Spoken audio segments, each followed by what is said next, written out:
కటక్ కటక్ జిల్లా భువనేశ్వర్ యొక్క 35 కిలోమీటర్ల దూరంలో ఒరిస్సా టూరిజం దాంట్లో అరుణోదయ మార్కెట్ బిల్డింగ్ లింక్ రోడ్లో కలదు. బాలి యాత్ర అక్టోబరు నవంబర్లలో జరుగుతుంది. మహానది డెల్టాపై ఉన్న కటక్ ఒరిస్సాలో అత్యధిక జనాభా కలిగిన నగరం. ఇది 10వ శతాబ్దం నుండి 1956 వరకు రాజధానిగా ఉండేది. ఆ తర్వాత రాజధానిని భువనేశ్వర్కు మార్చారు. ఈ నగరం యొక్క చారిత్రక గతం గురించి నేడు పెద్దగా ఆధారాలు లేవు. వాయవ్య కటక్లో ఉన్న 13వ శతాబ్దపు బారాబతి కోట యొక్క ముఖద్వారం మరియు కందకం మాత్రమే మిగిలి ఉన్నాయి. ఈస్టర్ పట్టణానికి తూర్పు వైపున ఉన్న 9 అంతస్తుల రెమ్టిన్ కోట ఆసక్తికరంగా ఉంటుంది. బాలు బజార్, నయా సారక్లో వెండి దుకాణాలు ఉన్నాయి.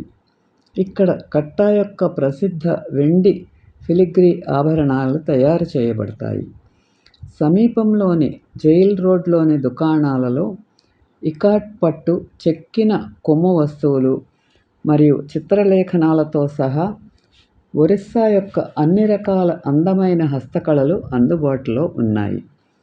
ఈ ప్రాంతంలో ఆకుపచ్చ గోపురాల సమూహం 18వ శతాబ్దపు కదం రసూల్ మసీదును సూచిస్తుంది.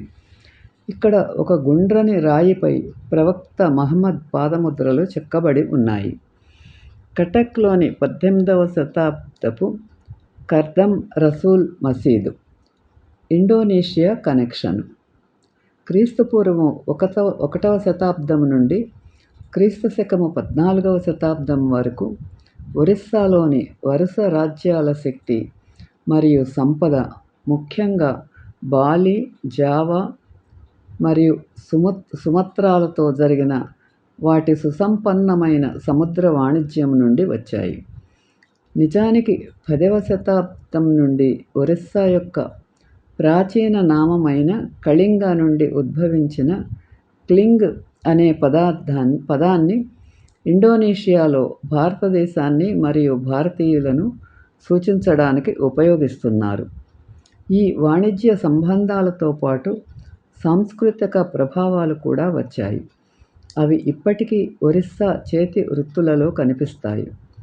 ఈ రాష్ట్రంలోని నేత కార్మికులు మొదటగా ఇండోనేషియా నుండి క్లిష్టమైన ఇకట్ నేత కళను నేర్చుకున్నారు.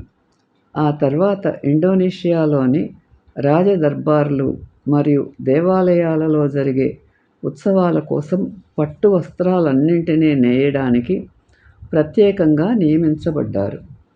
ఇండోనేషియా నుండి వచ్చిన మరో ఒరిస్సా చేతి వృత్తి ఐవర్ ఫిలిగ్రీ పని. ఇది ఇప్పటికీ కటక్లో చేయబడుతోంది. ప్రతిరోజు కార్తీక మాసంలోని పౌర్ణమి నాడు కటక్ బాలి యాత్ర అనే పండుగను నిర్వహిస్తారు. ఈ పండుగ ద్వారా బాలి, జావా మరియు సుమత్రాలతో ఒరిస్సాకు ఉన్న పాత సముద్ర వాణిజ్య సంబంధాలను స్మరించుకుంటారు. మహానది ఒడ్డున రంగురంగుల జాతరలను నిర్వహిస్తారు మరియు అరటి బెరడుతో చేసిన చిన్న పడవలను మట్టి దీపాలతో వెలిగించి నదిలో వదులుతారు. కటక్లోని ఆత్రా జాతరకు రంగురంగుల ప్రవేశ ద్వారం ఉన్నది. ఈ వీడియో మీకు నచ్చితే లైక్ చేసి, షేర్ చేసి, సబ్స్క్రైబ్ చేయండి.